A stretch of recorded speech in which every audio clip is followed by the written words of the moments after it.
Gaano nga ba kabangis ang tinaguriang agila ng Davao City, at ano ang tunay na pagkatao ni Inday Sara Duterte? Pero bago tayo magpatuloy ay i-like mo na ang ating video, mag-subscribe, pindutin mo na rin syempre yung notification bell, at piliin mo yung all, para palagi ka updated sa ating mga latest videos. Si Sara Zimmerman Duterte Carpio, o mas kilala sa tawag bilang si Inday Sara, siya ay isang abogado, politician, at ang kasalukuyan na ika-15th Vice President ng Republika ng Pilipinas. Siya ang ikatlong babaeng Vice-Presidente, at ang ikatlong Vice-Presidente, na nagmula sa Mindanao, at ang pinakabatang Vice-Presidente sa kasaysayan ng Pilipinas. Ipinanganak siya sa Davao City noong May 31, 1978, at siya ngayon ay 46 years old na. Siya ang pangalawang anak ng ika-16 na Pangulo ng Pilipinas, na si Rodrigo Roa Duterte, at Elizabeth Zimmerman, na dating guro,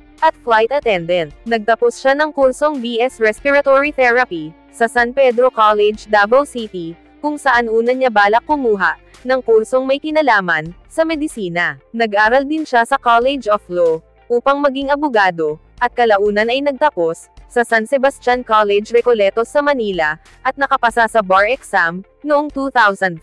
Pagkatapos ay nagtrabaho siya ng ilang buwan bilang court attorney sa opisina ni Supreme Court Associate Justice Romeo Callijo Sr. Ikinasal siya kay Mans Carpio noong 2007, na isa ring abogado mula sa kilalang pamilya sa Davao City. Sa kabila ng kanyang matatag na personalidad sa larangan ng politika, ay kilala rin siya bilang maasikaso at mapagmahal na ina at asawa sa kanyang pamilya. Samantala, noong December 2006, ayon kay ex-President Rodrigo Duterte, noong una ay ayaw niya na pumasok sa magulo at mahirap na mundo ng politika ang ni isa sa mga miyembro ng kanyang pamilya. Subalit dahil sa kanyang pag-aalala sa mga maaaring katiwalian sa politika, napapalit at wawasak sa kanyang pangalan at legacy, ay kinausap niya si Inday Sara na tumakbo sa darating na eleksyon para may pumalit sa kanyang posisyon. Nang si Sara Duterte ay tumakbo, siya ay nanalo bilang Vice Mayor ng Davao City noong 2007 hanggang 2010. Naging mayor din siya ng Davao City mula 2010 hanggang 2013 at 2016 hanggang 2022. Kahit bago pa lamang noon sa politika, si Inday Sara Duterte ay ipinakita niya ang kanyang kakayahan pagdating sa pamumuno sa mga mamamayan ng kanilang lungsod. Noong December 2, 2010, siya ay hinirang ni former ex-President Benigno Aquino III bilang chairperson ng Regional Development Council sa Region 11. Siya ang kauna-unahang babae na humawak sa posisyon at ang unang hinirang mula sa government sector mula nang muling organisahin ang konseho noong 1986. Sa kanyang pag-upo bilang chairperson, ay nakita agad ang paglaki ng Gross Regional Domestic Product ng Davao Region, mula 3.9% noong 2011, hanggang 7.1% noong 2012. Sa ilalim ng pamumuno ni Inday Sara Duterte, ang Davao City ay umangat, at naging pangunahing lungsod sa Mindanao Region. Isinulong niya ang lungsod bilang tourism and investment destination, at ipinakilala ang tagline na Davao Life is Here, para i-market ang lungsod noong 2011. Sa maikling panahon ng kanyang panunungkulan, mula 2011 hanggang 2013, ay nakatanggap ang Davao City ng 36 na mga parangal, pagkilala, at certification para sa mahusay na pamamahala, negosyo, turismo, kalusugan, kapaligiran, pamamahala sa pondo, transparency, at iba pa. Noong 2013, ay nagpahinga si Sara Duterte sa politika, at noong 2016, muli siya pumasok sa lokal na politika, at naging mayor ng lungsod. Samantala, ang isa sa kilalang kontrobersyal na sangkot si Inday Sara Duterte, ay noong July 1, 2011, nang suntukin niya si Abe Andres, na isang sheriff ng Davao City Regional Trial Court, dahil sa demolisyon ng mga barong-barong sa Barangay Kapitan Tomas Monteverde Sr. sa Agdao, Davao City. Hiniling niya sa korte at sa demolition team na ipagpaliban ang demolisyon, ngunit tinanggihan ni Abe Andres ang kanyang kahilingan, at itinuloy ang marahas na demolisyon na lalong nagpainit ng kanyang ulo. Makalipas ang ilang araw, ay nagsampa ng reklamo ang Sheriff Confederation of the Philippines Incorporated laban kay Inday Sara Duterte kaugnay sa insidente. Pero ganon pa man, ay noong June 28, 2012, halos isang taon, pagkatapos ng insidente, ay nag-public apology si Inday Sara, kay Abe Andres, at sa kanyang pamilya. Si Inday Sara Duterte ay isang adopted member, ng Philippine Military Academy, Maharlika Class of 1984, at Philippine National Police Academy, tagapagkalinga, Class of 1991. Member din siya ng Philippine Coast Guard Auxiliary, at Armed Forces of the Philippines, Army Reserve Command. Siya ay may ranggong colonel, at kasalukuyang Assistance Brigade Commander, ng 222nd Ready Reserve, Combined Arms Brigade, ng Philippine Army. Nakatanggap din siya ng ilang citation, badge, ribbons at medalya, para sa kanyang trabaho sa Davao City, bilang suporta, sa Armed Forces of the Philippines. Pinatunayan ni Sara Duterte, ang walang patid na pagsisikap, para sa kapayapaan at pag-unlad, ng kanyang administrasyon. Kaya naman nakuha ng Davao City, ang mataas na pambansang katayuan, kung saan nakatanggap ito, ng 170 na parangal, pagkilala at certification mula March 2017, hanggang December 2021. Ang Davao City ay isinama, sa listahan ng 2021, Top 10 Richest Cities ng Pilipinas, ayon sa Commission on Audit. Sa taon din na ito, ay naitalaga ang Davao City, bilang ika-4 na most competitive highly urbanized city, ng Department of Trade and Industry. Bukod pa dyan, ay kinilala dito si Sara Duterte, at sa ibang bansa, para sa trabahong ginawa niya, bilang local chief executive. Noong 2012, isa siya sa 88 nominated, sa prestigious World Mayor Awards,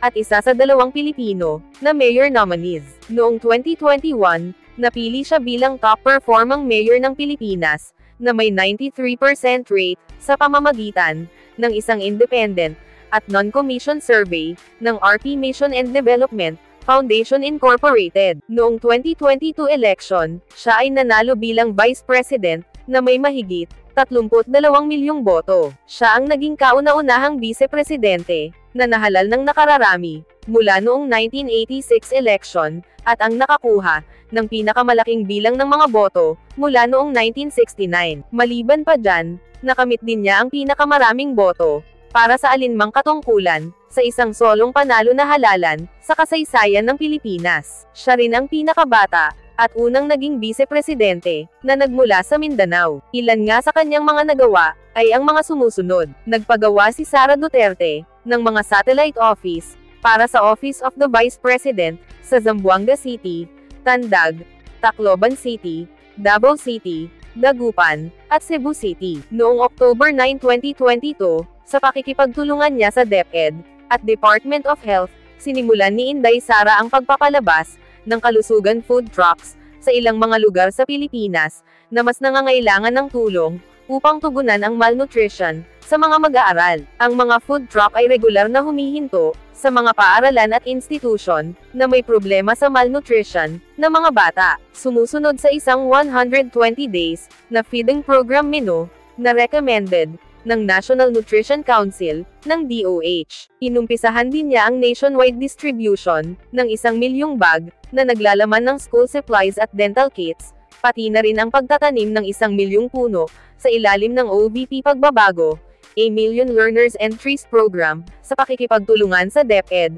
at DENR. Ang kampanya ay nagtataguyod, ng edukasyon, at nagbibigay ng dental hygiene kits, sa mga estudyante, habang tinuturuan sila sa pangangalaga sa kalikasan, sa pamamagitan ng pagtatanim, ng mga puno. Simula July 2022, hanggang October 2023, ay nakapagbigay ang OBP ni Sara Duterte, ng 1.2 bilyon na halaga, ng medical assistance, sa 106,958 beneficiaries, at ang Burial Assistance Program, ay nakapagbigay, ng 130.3 milyon, sa 22,470 pamilya. Sa parehong taon, ang libreng sakay ng opisina, ay nagsilbi sa 79,633 na pasahero sa Cebu City, 60,400 sa Davao City, 89,605 sa Bacolod City, at 523,260 sa Metro Manila. Sa Disaster Operations Center ng OVP,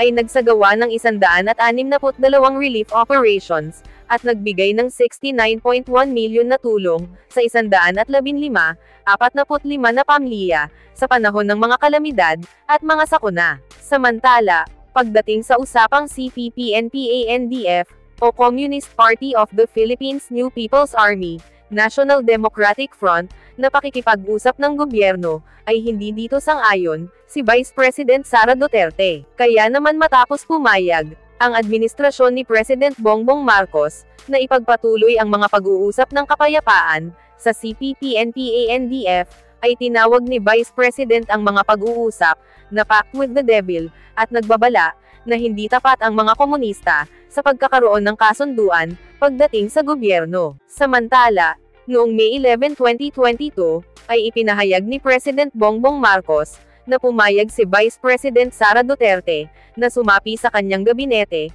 bilang kalihim ng edukasyon, kahit nauna na siyang nagpahayag ng interes na maging kalihim ng National Defense. Ayon sa Vice Presidente, ay mas pinili niya maging kalihim ng edukasyon upang maiwasan ang mga intriga tungkol sa kanyang katapatan sa administrasyon. Bilang kalihim ng kagawaran ng edukasyon, ay pinamunuan ni Vice Sara Duterte ang pagpaplano para sa pagbabalik ng mga physical classes sa lahat ng mga paaralan sa Pilipinas na naapektuhan mula noong 2020 dahil sa COVID-19 pandemic para sa school year 2022 hanggang 2023. Idineklara rin niya ang school uniforms at pagbabakuna sa mga estudyante ay magiging optional para sa darating na school year. Bago siya umupo sa opisina, ay pinaburan din niya ang muling pag-reinstate ng Mandatory Reserve Officers Training Corps, o ROTC, na kalaunan ay nakakuha ng mas maraming suporta mula sa mga mambabatas at opisyal ng gobyerno. Noong November 25, 2022, ay itinatag niya ang Learner Rights and Protection Office sa ilalim ng DepEd, at inilunsad ang TeleSafe Contact Center helpline nito upang tugunan ang pang-aabuso at palakasin ang proteksyon sa mga bata, upang mapanatili ang focus sa pagkatuto, at siguraduhin na hindi mabibigatan ang mga guro sa mga bagay na hindi kaugnay sa kanilang trabaho. Noong March 2023, pumirma si Vice President Sara Duterte ng isang department order na nagbabawal sa mga guro na sumali sa mga volunteer work at extracurricular activities habang nasa oras ng klase. Sa kaparehong taon din, ay sinabi ng Vice Presidente na plano niya isama ang mandatory scouting sa K-12 curriculum para sa mga batang lalaki sa Pilipinas upang maibalik sa kanila ang pagmamahal sa bansa. Noong August 2023, ay inilunsad ng DepEd, sa ilalim ng kanyang pamumuno, ang bagong version ng K-12 na tinawag na Matatag Curriculum. Ang bagong curriculum na ito ay mas pinadali, na nagpapaliit ng mga learning areas, mula 7, ay naging 5. Binibigyang diin nito ang makabansang learning area, upang palakasin ang pagkakakilanlan ng Pilipino, at nationalism, sa mga estudyante. Unti-unti ito ipapatupad, mula 2024 hanggang 2028, para sa kindergarten, grade 1, hanggang grade 10. Ganun pa man, ay maganda ang pagtanggap ng mga guro, estudyante, at mga magulang, sa pilot implementation ng Matatag Curriculum. Nang ipagdiwang ang National Teachers Month, noong September 5, 2023, ay inanunsyo ng Vice Presidente na ang mga guro sa buong bansa ay magkakaroon ng 30 na araw na tuloy-tuloy na bakasyon nang walang volunteer work para sa school year 2023 hanggang 2024. Maraming mga guro ang sumang-ayon at nasiyahan dito dahil unang beses itong nangyari sa kanilang profession. Samantala, noong January 25, 2024, ibinigay ni Vice Sara Duterte ang kanyang pangalawa na Basic Educational Port, kung saan kinabukasan ay pinirmahan agad niya ang DepEd Order No. 2 Series of 2024 na nag-uutos ng agarang pagtanggal ng mga administrative tasks mula sa mga guro upang makapag-focus sila sa pagtuturo sa mga silid-aralan. Noong April 30, 2024, ay pinirmahan din niya ang DepEd Order No. 5 Series of 2024 na nag-approve ng mas pinasimpleng sistema ng trabaho na nakafocus sa silid-aralan at mga tiyak na ancillary tasks para sa lahat ng pampublikong guro sa Pilipinas. Ilan lamang ito sa mga proyektong napagtagumpayan o naisakatuparan sa dami ng kanyang natapos sa ilalim ng kanyang pamumuno. Samantala, Noong July 18, 2024, nagbitiw siya sa kanyang posisyon bilang kalihim ng edukasyon dahil sa iba't ibang kadahilanan. Sa ngayon, ay patuloy na hinaharap ni Vice Presidente Sara Duterte ang ilang mga aligasyon at katanungan sa kanya sa budget hearing at iba pang mga isyu. Bago tayo magtapos ay i-like mo na ang ating video, mag-subscribe, pindutin mo na rin syempre yung notification bell at piliin mo yung all para palagi ka updated sa ating mga latest videos. Ilan lamang ito sa mga bagay na marahil ay hindi mo pa alam kay Vice President Sara Duterte. Ikaw, ano ang masasabi mo sa mga nagawang ito ng ating Vice Presidente? Naniniwala ka ba sa mga paratang sa kanya? Comment mo sa baba ng ating video yung sagot o masasabi mo para malaman din namin. See you on our next videos.